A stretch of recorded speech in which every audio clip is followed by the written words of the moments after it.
बहुत समय पहले की बात है। किसी गांव में रेखा अपनी बेटी सपना के साथ रहती थी। रेखा जंगल से फल लाकर उन्हें बेचा करती थी। उन्हीं से उनका गुजारा चलता था और इसी तरह वो अपना जीवन यापन करती थी। रेखा के पड़ोस में कोकिला नाम की एक औरत रहती थी जो अपने पति मुकेश के साथ रहती थी। दोनों पति पत्नी बहुत ही लालची थे। वे दोनों दूसरों की मजबूरी का फायदा उठाते थे। ऐसे ही एक दिन कोकिला और उसका पति मुकेश रेखा के घर पर जाते हैं और उससे कहते हैं, अरे दीदी जी, मेरे पति शहर में फल बेचने जाते हैं, तो मैं सोच रही थी कि ये आपके फल भी ले जाया करेंगे। आप इतना परेशान ना हुआ करे। और वैसे भी मुसीबत में पड़ोसी ही पड़ोसी के काम आता है ना।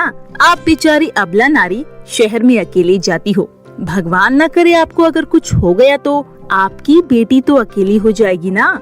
मेरे पति जाते तो हैं शहर, आपके भी फल ले जाया करेंगे और जो दाम मिलेगा वो आपको दे दिया करेंगे। ठीक है भाई साहब, आप कल से मेरे सारे फल ले जाना। अगले दिन रेखा जंगल से फल लेकर आती है और मुकेश को पकड़ा देती है। उसके बाद मुकेश फलों को लेकर शहर में बेचने जाता है, लेकिन रेखा को पूरे रुपए नहीं देता था। इसी तरह काफी दिन बीत जाते हैं।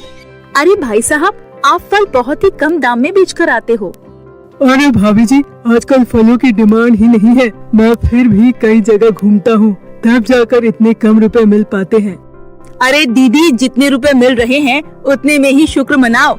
अगर आप बेचने जाओगी तो आपको ये भी नहीं मिलने वाला। ये कहकर कोकिला और उसका पति वहाँ से चले जाते हैं। इसी तरह दिन बीत रहे थे। अब रेखा की तबीयत बहुत ही खराब होने लगी थी और अब वो जंगल से फल भी नहीं ला पा रही थी, जिसकी वजह से उनके घर का गुजारा बिल्कुल नहीं चल पा रहा था। एक दिन सपना अपनी माँ के पास जाती है और बोलती है, माँ, आज से आप सिर्फ आराम करो और जंगल से फल आज से मैं लेकर आऊंगी। लेकिन बेटी, जंगल में बहुत ही खतरनाक जानवर रहते हैं, तुझे कुछ हो गया तो मैं तो मर ही जाऊंगी। अरे माँ, आप बिल्कुल चिंता मत करो, मैं अपना बहुत ही ध्यान रखूंगी। इतना बोलकर सपना फल लेने जंगल की ओर चली जाती है। तभी रास्ते में उसे एक रोती हुई बुढ़िया मिलती है। अरे अम्मा, क्या हुआ आपको? आप क्यों रो रही हो? बेटी, मैं घर में बिल्कुल अकेली हूँ और देख बेटी, मैं बीमार भी रहती हूँ और मुझसे तो घर का काम भी नहीं होता बेटी। मैंने कई दिनों से खाना भी नहीं खाया है। चलिए अम्मा, मैं आपके लिए खाना बना देती हूँ। सपना उस बुढ़िया अम्मा के साथ उसके घर पर जाती है और उसके लिए खूब सारा खाना बना देती है, जिसे खाकर अम्मा बहुत खुश हो जाती है और बोलती है, बेटी, आज तो तूने खाना बना दिया, लेकिन कल कौन बनाएगा बेटी? लगता है कल से मुझे फिर भूखा रहना पड़ेगा।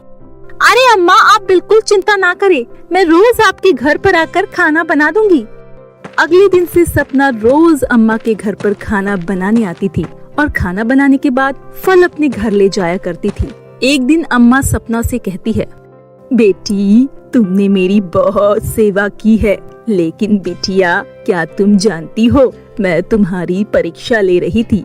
इतना कहकर अम्मा एक बहुत ही खूबसूरत परी बन जाती है। ये देखकर सपना बहुत ही हैरान हो जाती है।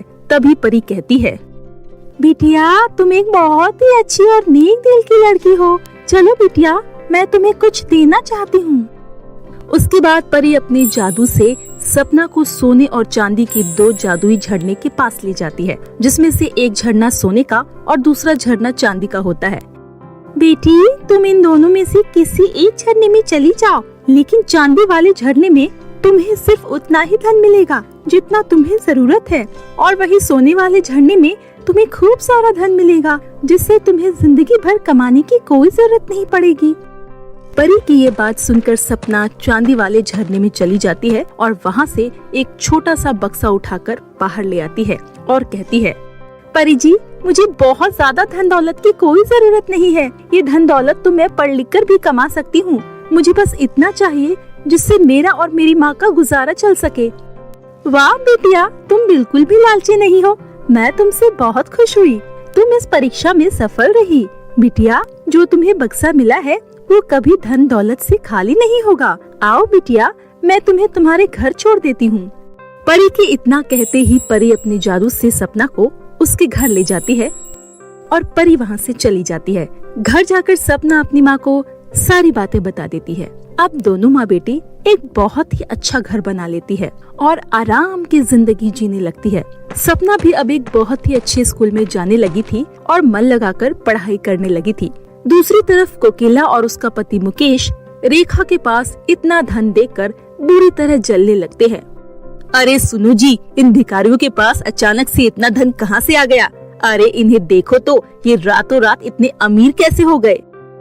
कोकिला, मुझे कुछ समझ नहीं आ रहा है। एक काम करते हैं, हम उनके घर में जाकर पता करते हैं। इतना कहकर दोनों रेखा के घर जाते हैं और मुकेश कहता है, अरे दीदी जी, आपने घर तो बहुत ही सुंदर बनवाया है, लेकिन दीदी जी मुझे ये बात समझ नहीं आ रही कि आपकी ऐसी कौन सी लॉटरी लगी है जो आप रातों रात भिखारियों से रानी बन गई। अरे हमें भी बताओ न जरा। तभी सपना वहाँ आ जाती है और उन दोनों पति पत्नी को वो सारी बातें बता देती है। ये बात सुनकर दोनों पति पत्नी को लालच आ जाता है और कोकिला बोलती है, अच्छा दीदी जी, ध्यान रखिएगा अपना, अब हम चलते हैं। इतना कहकर दोनों पति पत्नी वहाँ से चले जाते हैं। अरे चलो जी, हम भी उस जंगल में चलते हैं और वहाँ से खजाना लेकर आते हैं। दोनों पति पत्नी जंगल में जाते हैं। वहाँ पर उन्हें वही बुढ़िया मिलती है। अरे बुढ़िया माई, हम आपके लिए खाना बनाने आए हैं, आपकी सेवा करने आए हैं बुढ़िया माई। दोनों अम्मा के साथ उसके घर जाते हैं। मुकेश उसके घर की सफाई करता है, कोकिला उसके लिए खाना बनाती है। इसी तरह काफी दिन बीत जाते हैं। दोनों मन लगाकर उस बुढ़िया की सेवा करते हैं। बुढ़िया उनसे घर का सारा काम कराती थी, लेकिन बदले में कुछ भी नहीं बताती थी। अरे सुनिए, इस बुढ़िया का काम करके अब मैं बुढ़िया होती जा रही हूँ। मुझसे नहीं होगा इस घर का काम। इतना सारा काम करने के बावजूद ये बुढ़िया अपना मुंह नहीं खोलती। अब हम कब तक यहाँ पर पड़े रहेंगे? तुम सही बोल रही हो, अब बहुत हो गया। अब मुझसे भी घर का काम नहीं होगा। लगता है ये लातों की भूत है, बातों से थोड़ी न मानेंगे। हमें इस बुढ़िया को मार मार कर उस झरने का रास्ता पूछना होगा। अरे हाँ, आप बिल्कुल सही कह रहे हो। चलो इस बुढ़िया को अब मैं बताती हूँ। ये कहकर दोनों बुढ़िया के पास जाते हैं। कोकिला बुढ़िया को बहुत सारे चाटे मारती है और मुकेश अपनी बंदूक निकाल लेता है। देख बुढ़िया, आराम से हमें जादुई झरने के पास ले चल, नहीं तो तुझे यहाँ से सीधा ऊपर भेज दूंगा। नहीं नहीं बेटा, मैं तुम्हारे आगे हाथ जोड़ती हूँ, मुझे कुछ मत करना बेटा। बुढ़िया जोर जोर से रोने लगती है। हाँ तो ठीक है, हम तुझे कुछ भी नहीं करेंगे, लेकिन तू हमें जल्दी से उस खजाने के पास ले चल। आओ बेटा, मैं तुम्हें खजाने के पास लेकर चलती हूँ। उसके बाद वो बुढ़िया उन दोनों को उसी जादुई झरने के पास ले जाती है। चांदी के झरने में बस एक ही छोटा सा बक्सा था और सोने वाले झरने में ढेर सारा खजाना था। ये देखकर कोकिला अपने पति से कहती है, अरे वो सपना की बच्ची तो बहुत ही मूर्ख थी, जो चांदी वाले झरने में चली गई और अपने हाथ से सिर्फ एक ही बक्सा लेकर आई। अरे हम दोनों तो सोने वाले झरने में जाएंगे और वहाँ से ढेर सारी धन दौलत उठाकर लाएंगे। दोनों पति पत्नी सोने वाले झरने के अंदर चले जाते हैं और वहाँ से खजाना उठाने की कोशिश करते हैं। जैसे ही वो खजाना उठाकर बाहर आते हैं, तभी वो बुढ़िया एक देवी माँ के रूप में बदल जाती है और कहती है, लालची औरत, मुझे तुम जैसे लालची लोगों का ही इंतजार था। उसके बाद देवी माँ उन दोनों की बहुत पिटाई करती है। तुम दोनों ने मुझे मारा था ना, अब देखो मैं तुम्हारी चटनी बना दूंगी। देवी माँ उन दोनों पति पत्नी को खूब मारती है। अरे नहीं, हमें माफ कर दो देवी माँ, हमें माफ कर दो, हमसे गलती हो गई, हमें छोड़ दो, हम यहाँ फिर कभी नहीं आएंगे।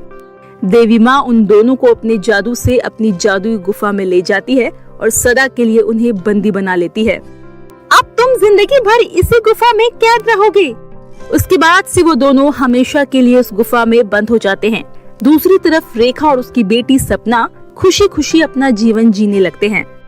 तो मेरे प्यारे दोस्तों, इस कहानी से हमें यही सीख मिलती है, हमें कभी भी लालच नहीं करना चाहिए, क्योंकि आपने अभी देखा ना लालच का क्या परिणाम होता है। और हाँ दोस्तों, हमारे चैनल को सब्सक्राइब करना ना भूलिएगा। अपना ख्याल रखिए। धन्यवाद।